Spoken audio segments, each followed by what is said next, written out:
You probably don't know these two old-timers, but they're my grandparents. Although they've been dead for well over a decade, I still have fond memories of spending the night on their farm and eating all the junk food my parents hated.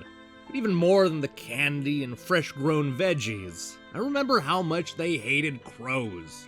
From the loud squawking to the mess they made in the garden, it's no exaggeration to say that half of the conversations they had were about shooting down crows. I couldn't help but think back to those good old days while playing A Quiver of Crows, the newest game from California-based developer Shaydu.net. It's a fast-paced dual-stick shoot-'em-up, starring a rebellious crow on a suicide mission to save his friends from captivity. And while it's a story that's been told countless times, I guarantee you've never seen a rescue mission quite like this one. I'm not sure how it happened, but somebody has captured all of the crows. This includes the nameless hero of the piece, who's only able to escape his predicament after a gust of wind sends the tiny bird cage crashing to the ground. Free at last, we set out on a journey through the deadly terrain to destroy the rest of the cages and kill those responsible. This is no easy task. While it looks a lot like a traditional horizontal shoot-'em-up, A Quiver of Crows is actually a dual-stick shooter with a heavy emphasis on exploration. Each stage is purposely large, complete with branching paths that hide the caged birds. To make matters worse, the aggressive enemies are constantly respawning, causing a nerve-wracking situation where death is always right around the corner.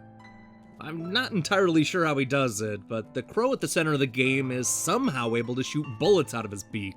It's even more baffling when you complete the stages and earn extra weapons and upgrades.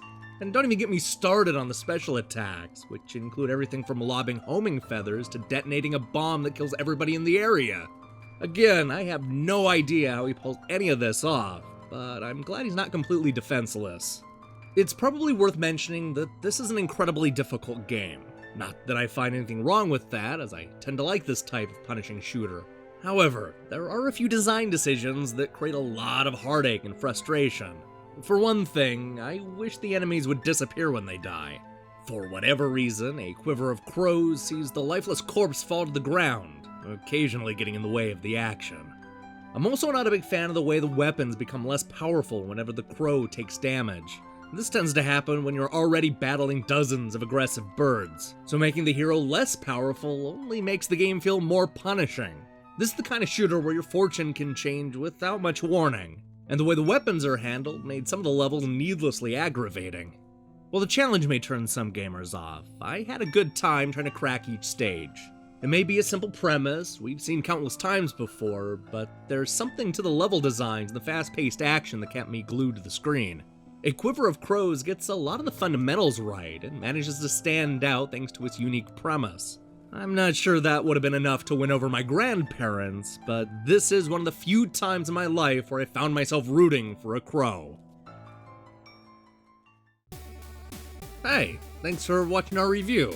Before you ask, no, my grandparents weren't holding me as a baby in that picture. I actually have no idea who that baby is. I mean, I'm sure it's a relative, but it's hard to tell because most babies look the same. I guess the true identity will remain one of Defunct Games' biggest mysteries.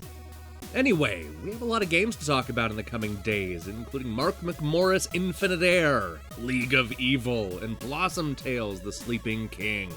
One of those is a Zelda clone, but which one?